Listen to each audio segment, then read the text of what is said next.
അങ്ങനെ നമുക്കൊരു റിസൾട്ട് കൊണ്ടുവരാൻ കഴിഞ്ഞെങ്കിൽ അതിന്റെ പിന്നിൽ കുട്ടികളുടെ എഫേർട്ടും ഉണ്ടായിട്ടുണ്ട്, ഞങ്ങളുടെ എഫേർട്ടും ഉണ്ടായിട്ടുണ്ട്. എന്താണ് പഠിക്കേണ്ടത്, എന്താണ് സാഹിത്യത്തിലെ മാറ്റം, വളർച്ച തുടങ്ങിയ കാര്യങ്ങളും എഴുത്തുകാരെയും നമുക്ക് കിട്ടുന്നത് സിലബസിൽ നിന്ന് തന്നെയാണ്.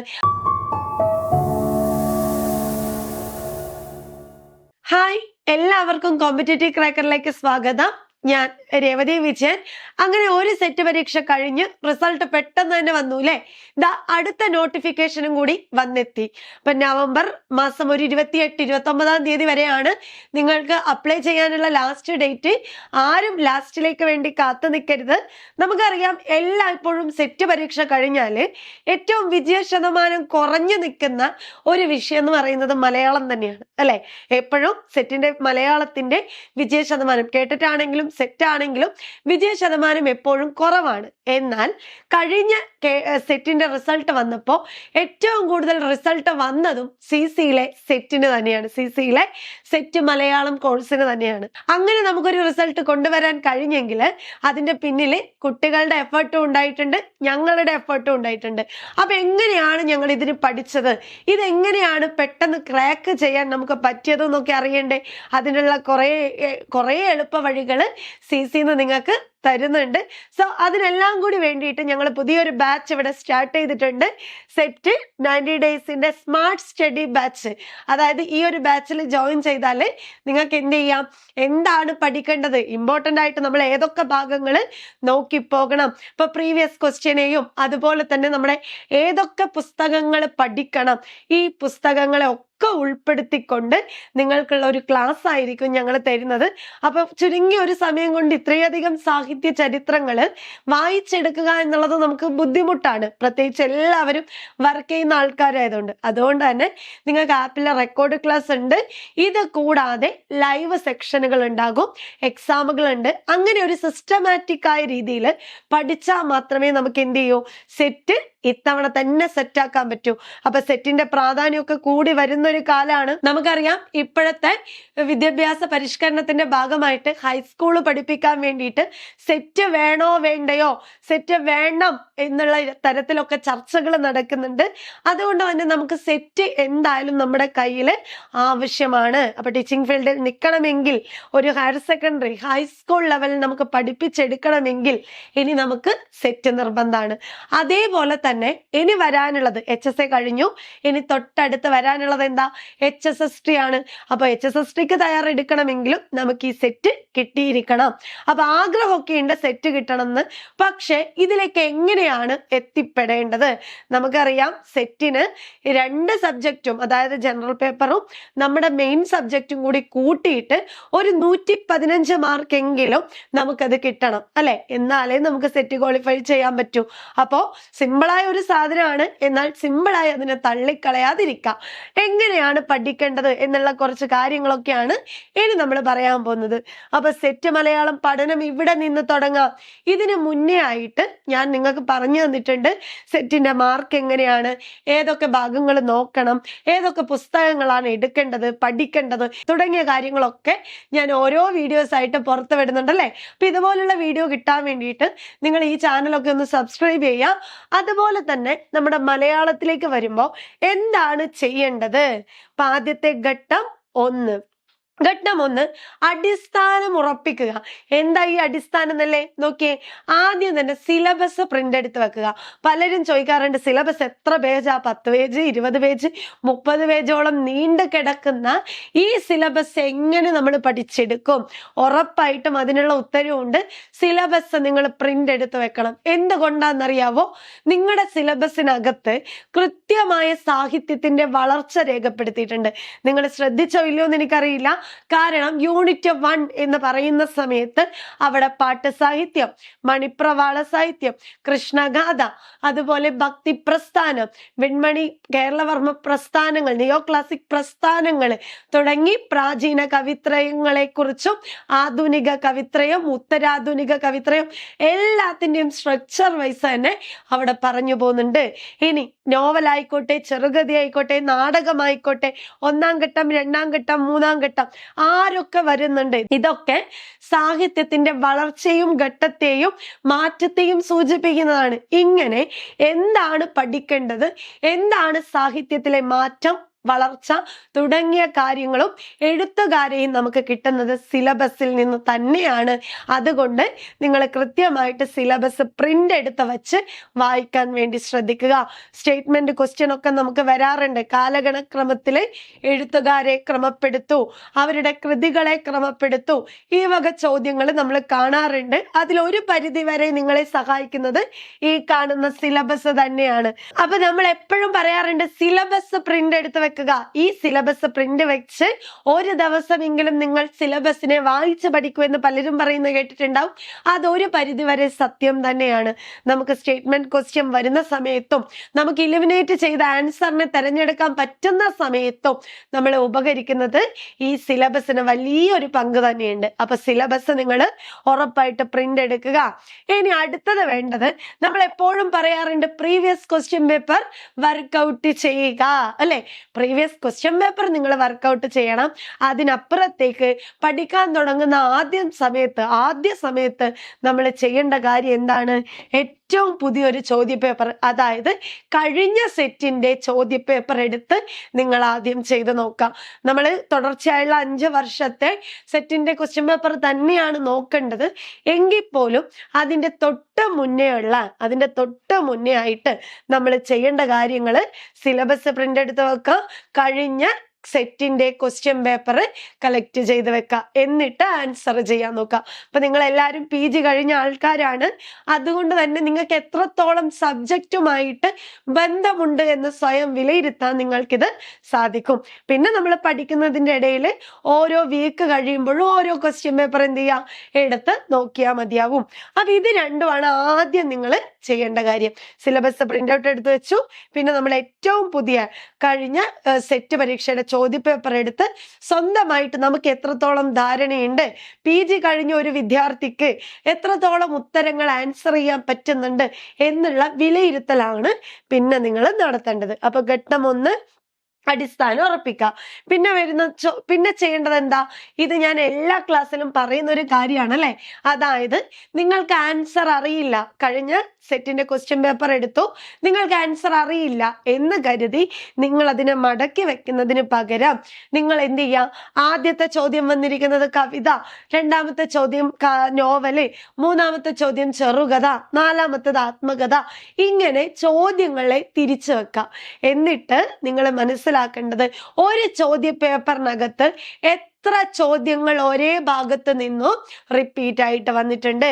ഇപ്പൊ 5 ചോദ്യങ്ങൾ കവിതാ ഭാഗത്ത് നിന്ന് കഴിഞ്ഞ സെറ്റിന്റെ ക്വസ്റ്റ്യൻ പേപ്പർ എടുത്താൽ നമുക്ക് മനസ്സിലാവാം 6ഓളം ചോദ്യങ്ങൾ മനസ്സിലാക്കാം. 6ഓളം ചോദ്യങ്ങൾ വരുന്നത് കവിതാ സാഹിത്യം, 5ഓളം ചോദ്യങ്ങൾ ചോദിച്ചേക്കുന്നത് ചെറുകഥയാണ്, 10 ചോദ്യങ്ങൾ നിരൂപണത്തിൽ നിന്നാണ്. ഇങ്ങനെ നമുക്ക് തന്നെ നമ്മുടെ ചോദ്യ പേപ്പറിനെ എന്ത് ചെയ്യണം, വിലയിരുത്താൻ കഴിയണം. അതാണ് ഇവിടെ പറഞ്ഞത്. ഏറ്റവും കൂടുതൽ ചോദ്യങ്ങൾ വന്ന ഭാഗത്തെ നിങ്ങൾ കണ്ടെത്തുക. ഇനിയോ സാഹിത്യ ചരിത്രമോ വിമർശനോ ഏതാണോ എന്നുള്ളത്, സാഹിത്യ ചരിത്രവും വിമർശനവും ഒക്കെ ഒരുപാട് പഠിക്കാനുണ്ട്, അല്ലെ? അപ്പൊ അവിടെ നമ്മുടെ ARനെയും CP അച്യുതമേനോനെയും കേരളവർമ്മ തുടങ്ങിയിട്ടുള്ള എല്ലാവരെയും നമുക്ക് അവിടെ പഠിക്കാനുണ്ട്. MB പോള്, കുട്ടിക്കൃഷ്ണന്മാരാര്, കേസരി, ഇവരൊക്കെ വരുന്നുണ്ട്. അതൊക്കെ ആണോ, അവിടുന്ന് എത്ര ചോദ്യങ്ങൾ വന്നിട്ടുണ്ട് എന്ന് നിങ്ങൾ ഒന്ന് ക്രമപ്പെടുത്തുക. പിന്നെയോ ഏറ്റവും കടുപ്പമേറിയ ചോദ്യങ്ങൾ വന്ന ഭാഗം, പിന്നെ ആവർത്തിച്ച് വരുന്ന എഴുത്തുകാര്, കൃതികള്. ചുരുക്കി പറഞ്ഞ ഇത്രേ ഉള്ളൂ. ഞാൻ നേരത്തെ പറഞ്ഞു തൊട്ട് മുന്നേ ഉള്ള സെറ്റിന്റെ ക്വസ്റ്റ്യൻ പേപ്പർ എടുക്കാം, അതിനെ നിങ്ങൾ എന്ത് ചെയ്യാം, പലതായിട്ട് തിരിക്കാൻ വേണ്ടി ശ്രദ്ധിക്കുക. എങ്ങനെ തിരിക്കാം? ഒന്ന്, ആവർത്തിച്ചു വരുന്ന എഴുത്തുകാർ. ഇപ്പൊ MN വിജയനൊക്കെ ഒരുപാട് പ്രാവശ്യം പരീക്ഷാ പേപ്പറിൽ നമുക്ക് കാണാറുണ്ട്. അപ്പൊ ആവർത്തിച്ചു വരുന്ന എഴുത്തുകാര്, അവരുടെ കൃതികൾ ഏതൊക്കെയാണ് എന്നുള്ളത്. പിന്നെ ഏറ്റവും കടുപ്പമുള്ള ചോദ്യങ്ങൾ വരുന്നത് കൂടുതലും നിരൂപണത്തിൽ നിന്ന് തന്നെയാണ്. അപ്പൊ അത് നമ്മൾ എന്ത് ചെയ്യാം, ഒന്ന് മനസ്സിലാക്കി വെക്കുക. കടുപ്പുള്ള ചോദ്യം വരുന്നത് ഇന്ന ഭാഗത്ത് നിന്നാണ്. ഏതൊരു ക്വസ്റ്റ്യൻ പേപ്പർ എടുത്താലും ആ ക്വസ്റ്റ്യൻ പേപ്പറിൽ 3 നിലവാരത്തിലുള്ള ചോദ്യം ഉണ്ട്, അല്ലെ?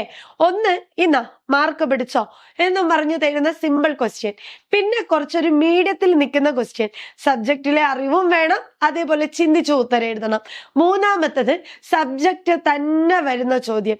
ഈ സബ്ജക്റ്റിൽ തന്നെ വരുന്ന ചോദ്യമാണ് നമുക്ക് എന്ത് ചെയ്യേണ്ടത്, ഉത്തരം എഴുതേണ്ടതെങ്കിൽ നമ്മൾ എന്ത് ചെയ്യണം, എവിടെയാണ് കൂടുതൽ സമയം പഠിച്ചെടുക്കേണ്ടത്, ഏത് ഭാഗത്ത് നിന്നാണ് കൂടുതൽ ചോദ്യങ്ങൾ വരുന്നത് എന്ന് നമുക്ക് കൃത്യമായ ധാരണയുണ്ടാവണം. അതുകൊണ്ടാണ് പ്രീവിയസ് ക്വസ്റ്റ്യൻ പേപ്പർ നോക്കാൻ വേണ്ടി പറഞ്ഞിരിക്കുന്നത്. ഓക്കെ, ഇനി അപ്പൊ ഒന്നാമത്തെ ഘട്ടം നമ്മൾ അടിസ്ഥാനം ഉറപ്പിച്ചു, പ്രീവിയസ് ക്വസ്റ്റ്യൻ എന്തിനാ വായിക്കുന്നതെന്നും അതുപോലെ തന്നെ നമുക്ക് സിലബസ് പ്രിന്റ് എടുക്കേണ്ടതിന്റെ ആവശ്യകതയും പറഞ്ഞു. ഇനി നമുക്ക് ചെയ്യാനുള്ളത് എന്താ, വിഷയാടിസ്ഥാനത്തിലുള്ള പഠനക്രമം. അതായത് നമ്മൾ ഈ സിലബസിനെയും അതുപോലെ തന്നെ മുന്നേ ഉള്ള ക്വസ്റ്റ്യൻ പേപ്പറിനെയും എടുത്തു വെച്ച് നമ്മൾ അതിനെ ഒരു പാറ്റേൺ ആക്കി നമ്മൾ എന്ത് ചെയ്യാണ്, പഠിക്കാൻ വേണ്ടി തീരുമാനിക്കാണ്. എങ്ങനെ നോക്കും, നോക്കിയേ, സാഹിത്യ ചരിത്രത്തിൽ നിന്ന് 50% സമയം, അതായത് സാഹിത്യ ചരിത്രത്തിലെ നമ്മൾ എന്ത് ചെയ്യണം, എടുക്കേണ്ടുന്ന സമയത്തെ കുറിച്ച് നമ്മളൊന്ന് കൃത്യമായിട്ട്, സാഹിത്യ ചരിത്രത്തിൽ നിന്ന് ഒരു 50%ഓളം ചോദ്യങ്ങൾ കഴിഞ്ഞ സെറ്റിന് ചോദിച്ചിട്ടുണ്ട്. അതിനനുസരിച്ച് ഞാൻ ഇത്ര സമയം എടുക്കണം, ഒരാഴ്ച കൊണ്ട് എനിക്ക് ആദ്യത്തെ ഒന്നാം ഘട്ടം അല്ലെങ്കിൽ നിരൂപണ സാഹിത്യത്തിന്റെ ഒന്നാം ഘട്ടം പത്രപ്രവർത്തനങ്ങൾ എനിക്ക് പഠിച്ചിരിക്കണം. ഇങ്ങനെയുള്ള ധാരണ രണ്ടാമതായിട്ട് നിങ്ങൾ ഉണ്ടാക്കിയെടുക്കാം. നോക്കിയേ, ഇനി പ്രാചീന കവിത്രയത്തിൽ നിന്നാണ് നമ്മൾ തുടങ്ങേണ്ടത്. ചെറുശ്ശേരി എഴുത്തച്ഛനും കുഞ്ചൻ നമ്പ്യാരെയും ഒക്കെ വെച്ചുകൊണ്ട് പഠിച്ചു തുടങ്ങാം. അതുപോലെ ആധുനിക കവിത്രയം, ആശാൻ, ഉള്ളൂർ, വള്ളത്തോൾ അവരുടെ പ്രധാനപ്പെട്ട കൃതികള്, കവിത, വിഷയം, പ്രസിദ്ധീകരിച്ച വർഷം, വിമർശകന്മാരുടെ അഭിപ്രായം, ഇതൊക്കെയാണ് നമ്മൾ പ്രധാനമായിട്ട് നോക്കേണ്ടത്. അപ്പൊ ആദ്യം ഞാൻ പറഞ്ഞു, നിരൂപണ സാഹിത്യത്തില് 50% ചോദ്യങ്ങളോളം നിരൂപണ സാഹിത്യത്തിലെ എല്ലാ സെറ്റിന്റെ പരീക്ഷയിലും ചോദിച്ചിട്ടുണ്ട്. വി രാജകൃഷ്ണനെ കുറിച്ച് ചോദിച്ചിട്ടുണ്ട്, KP അപ്പനെ കുറിച്ച് ചോദിച്ചിട്ടുണ്ട്. അങ്ങനെ ഒരുപാട് നിരൂപകന്മാരുടെ ചോദ്യങ്ങൾ സെറ്റ് ക്വസ്റ്റ്യൻ പേപ്പറിൽ കാണാം. അപ്പൊ നിങ്ങൾ കൂടുതൽ ബുദ്ധിമുട്ടും കൂടുതൽ സമയവും കൊടുക്കേണ്ട ഒരു വിഷയമാണ് മലയാള സാഹിത്യ നിരൂപണം. അപ്പൊ അതിനെ നിങ്ങൾ കൃത്യമായി തന്നെ പഠിക്കുക. അത് കൂടാതെ നമ്മൾ ഉറപ്പായിട്ട് നോക്കേണ്ടത് പ്രാചീന കവിത്രയം അല്ലെ, SCERT ടെക്സ്റ്റ് ബുക്കുകളൊക്കെ വെച്ച് നോക്കുമ്പോൾ ചെറുശ്ശേരിയും എഴുത്തച്ഛനും കുഞ്ചൻ നമ്പ്യാരും അതുപോലെ തന്നെ ആധുനിക കവിത്രയമായ ആശാൻ, ഉള്ളൂർ, വള്ളത്തോള് ഇവരുടെ കൃതികളൊക്കെ നമുക്ക് കാണാൻ പറ്റും. അവരുടെ പ്രധാനപ്പെട്ട കൃതികള്, കവിതയുടെ വിഷയം, പ്രസിദ്ധീകരിച്ച വർഷം, പിന്നെ അതിനെക്കുറിച്ചുള്ള വിമർശകന്മാരുടെ അഭിപ്രായങ്ങൾ, ഇതൊക്കെ നിങ്ങൾ എന്ത് ചെയ്യണം, പഠിച്ചു വെച്ച് വേണം സെറ്റ് പരീക്ഷയ്ക്ക് പോവാൻ. ഇനി അടുത്തതോ, നോവൽ, ചെറുകഥ, നാടകം, ആത്മകഥ തുടങ്ങിയ ഗദ്യ സാഹിത്യങ്ങളിലേക്ക് വരുമ്പോൾ അതിന്റെ ഉത്ഭവം എങ്ങനെയാണ്, അതിന്റെ വളർച്ച എന്താണ് എന്ന് കൃത്യമായിട്ട് പഠിച്ചു വെക്കുക. അപ്പോ കഴിഞ്ഞ സെറ്റിന്റെ ചോദ്യപേപ്പർ വിലയിരുത്തുന്ന സമയത്ത് ഇങ്ങനെ നമുക്കൊരു ധാരണ കിട്ടിയില്ലേ. അതോടൊപ്പം തന്നെ കാവ്യശാസ്ത്രവും വിമർശനം, കാവ്യശാസ്ത്രം അതുപോലെ വിമർശനവും, ഈ ഒരു ഭാഗത്ത് നിന്ന് 25% ചോദ്യങ്ങൾ വന്നിട്ടുണ്ട്. ഇത് തുടങ്ങേണ്ടത് എവിടെന്നാ, ഭാരതീയ കാവ്യ സാഹിത്യത്തിലെ രസം, ധ്വനി, രീതി, ഇതിനെ അടിസ്ഥാനമാക്കിയുള്ള സിദ്ധാന്തങ്ങൾ നിങ്ങൾ നോക്കിപ്പോണം. പിന്നെ മലയാള വിമർശനത്തിലെ പ്രധാനപ്പെട്ട വിമർശകന്മാരെ, കുട്ടിക്കൃഷ്ണമാരാര്, MB പോള്, സുകുമാർ അഴീക്കോട് തുടങ്ങിയവരെ ഒന്നുകൂടി നിങ്ങൾ എന്ത് ചെയ്യുക, കൃത്യമായിട്ട് പഠിച്ചു പോവുക. ഭാഷാശാസ്ത്രം, വ്യാകരണം എന്ന് പറയുന്നതിൽ 15% ചോദ്യമുണ്ട്. അത് തുടങ്ങേണ്ടത് എവിടെയാ, ബേസിക് ആയിട്ടുള്ള വ്യാകരണം, നാമം, ക്രിയ, ഭേദകം, അക്ഷരങ്ങള്, തിരിവ്, പിന്നെ സന്ധി, സമാസം, വിഭക്തി, തദ്ധിതം. പിന്നെ ഭാഷാശാസ്ത്രത്തിലേക്ക് വരുമ്പോൾ അവിടെ ഭാഷാഭേദങ്ങള്, സ്വനം, രൂപിമം, ഭാഷോൽപത്തി സിദ്ധാന്തങ്ങള്, വാദങ്ങള്, ഇതൊക്കെയാണ് ഭാഷാശാസ്ത്രത്തിൽ നോക്കേണ്ടത്. ഇത്രയാണ് പ്രധാനപ്പെട്ട ഏരിയകൾ എന്ന് പറയുന്നത്. അപ്പൊ മലയാള സാഹിത്യം വിമർശനം പറഞ്ഞു, അതിനകത്ത് വരുന്ന പൗരസ്ത്യ പാശ്ചാത്യ സാഹിത്യത്തെ പറഞ്ഞു, ഭാഷാശാസ്ത്രം, വ്യാകരണം, ഇതാണ് ഏറ്റവും ബുദ്ധിമുട്ട്. അതിന്റെ കൂടെ ഗദ്യ സാഹിത്യത്തിലെ നോവല്, ചെറുകഥ, ആത്മകഥ, ജീവചരിത്രം പറഞ്ഞു. പിന്നെ അതിന്റെ കൂടെ നമ്മൾ നോക്കേണ്ടതാണ് ഗവേഷണ രീതിശാസ്ത്രവും ഫോക്ലോറ്, മാധ്യമ പഠനം. ഇത്രയും കാര്യങ്ങൾ നമ്മുടെ സിലബസിലുണ്ട്. പക്ഷെ ഇതിനെല്ലാം കൂടി ഞാനിങ്ങനെ ഇത്ര സമയം കൊടുക്കണം, ഇത്ര മാർക്ക് ചോദ്യം വരും എന്ന് പറയാനുള്ള കാരണം കഴിഞ്ഞ ഒരു തവണത്തെ സെറ്റ് ക്വസ്റ്റ്യൻ പേപ്പറിനെ മുന്നിൽ നിർത്തിയാണ്. ഇതേപോലെയാണ് മുന്നിലുള്ള പ്രീവിയസ് ക്വസ്റ്റ്യൻ പേപ്പറിലെ ഓരോ ഭാഗവും എടുത്ത് പഠിക്കുമ്പോൾ നമുക്ക് മനസ്സിലാക്കാൻ പറ്റും ഏറ്റവും കൂടുതൽ ചോദ്യം വന്നിരിക്കുന്നത് എല്ലായ്പ്പോഴും സാഹിത്യ ചരിത്രം, അതായത് മലയാള സാഹിത്യ വിമർശനങ്ങളിൽ നിന്നാണ്. അതുകൊണ്ടാണ് ഞാൻ ഏറ്റവും കൂടുതൽ സമയം കൊടുത്തത്. അപ്പൊ പഠിക്കുന്ന സമയത്ത് നിങ്ങൾക്ക് ബുദ്ധിമുട്ട് തോന്നുന്ന ഏരിയകൾ നിങ്ങൾ ആദ്യം പഠിക്കാൻ ശ്രദ്ധിക്കുക. മലയാള നിരൂപണം ആദ്യം തുടങ്ങുക, പിന്നെ നിങ്ങൾ പൗരസ്ത്യം, പാശ്ചാത്യ സാഹിത്യ സിദ്ധാന്തങ്ങളെ കുറിച്ച് പഠിക്കുക, പിന്നെ ഭാഷാശാസ്ത്രം, വ്യാകരണത്തിലേക്ക് വരിക, അവസാനം ഗദ്യ സാഹിത്യത്തിലേക്കും, തുടർന്ന് ഗവേഷണ രീതിശാസ്ത്രം, ഫോക്ലോറ്, മാധ്യമ പഠനം. ഇങ്ങനെയാണ് നമ്മൾ എന്ത് ചെയ്യുന്നത്, ടോപ്പിക്കുകൾ കവർ ചെയ്യേണ്ടത്. ഓക്കെ, ഇനി ഇത്രയും ടോപ്പിക്കുകൾ നമ്മൾ കവർ ചെയ്തു. SCERT ടെക്സ്റ്റിനെ മുൻനിർത്തിക്കൊണ്ടാണ് പ്രാചീന കവിത്രയം, ആധുനിക കവിത്രയങ്ങളൊക്കെ നോക്കണ്ടേന്ന് ഞാൻ പറഞ്ഞു. ഇതുകൊണ്ട് മാത്രം പൂർണ്ണമാവുന്നില്ല. ഇനി നമ്മൾ ചെയ്യേണ്ടത് പരിശീലനവും റിവിഷനും അല്ലെ. നിരന്തരം പരിശീലിക്കുക. അതായത് പഠനം എന്ന് പറയുന്നത് പെട്ടെന്ന് മറന്നു പോകും. പക്ഷെ ഇത് മറക്കാതെ നമ്മൾ എന്ത് ചെയ്യണം, എപ്പോഴും വായിച്ച് അത് വായിച്ച് അതിന്റെ ഓർമ്മ പുതുക്കുക. പുതിയ പുതിയ തലങ്ങളെ കുറിച്ച് പഠിക്കുക. പഠിച്ചാൽ മാത്രം പോരാ, നമ്മൾ അതിനെ റിവിഷൻ നടത്തണം, എക്സാമുകൾ എഴുതി നോക്കണം അല്ലെ. എക്സാം അറ്റൻഡ് ചെയ്യുമ്പോഴാണ് നമുക്ക് കുറച്ചുകൂടി എന്ത് ചെയ്യാം, അത് മറക്കാതെ ഓർമ്മയിൽ നിൽക്കുള്ളൂ. അപ്പൊ ഇത്രയും കാര്യങ്ങളാണ് സെറ്റ് മലയാളത്തിലെ മുൻവർഷത്തെ ചോദ്യ പേപ്പറിനെ അടിസ്ഥാനമാക്കി നമ്മൾ എങ്ങനെ പഠിക്കണം എന്നുള്ളതാണ് ഞാനിപ്പോ പറഞ്ഞു തന്നത്. അപ്പൊ നിങ്ങൾക്ക് കാര്യങ്ങളൊക്കെ വ്യക്തമാണ് എന്ന് വിചാരിക്കുന്നു. അപ്പോൾ ഇനിയും സാഹിത്യ ചരിത്രം വായിക്കാൻ സമയമില്ല, അതുപോലെ തന്നെ ഇതൊക്കെ കേട്ടിട്ട് പേടിയാവുന്നു എന്ന് തോന്നുവാണെങ്കിൽ നിങ്ങൾ ഒട്ടും പേടിക്കണ്ട. നേരത്തെ പറഞ്ഞ പോലെ ഞങ്ങൾ ഇവിടെ ഒരു പുതിയ ബാച്ച് സ്റ്റാർട്ട് ചെയ്തിട്ടുണ്ട്. നമുക്ക് സ്മാർട്ടായിട്ട് പഠിച്ച് ഇനി വരുന്ന ജനുവരിയിലെ സെറ്റ് നമുക്ക് സെറ്റാക്കാം. അപ്പൊ ഇതിനെക്കുറിച്ച് കൂടുതലായി അറിയാൻ വേണ്ടിയിട്ട് താഴെ കാണുന്ന നമ്പറിലേക്ക് നിങ്ങൾ കോൺടാക്ട് ചെയ്യാം. ഓക്കെ, അപ്പൊ കൂടുതൽ വീഡിയോയുമായിട്ട് നമുക്ക് വീണ്ടും കാണാം. താങ്ക്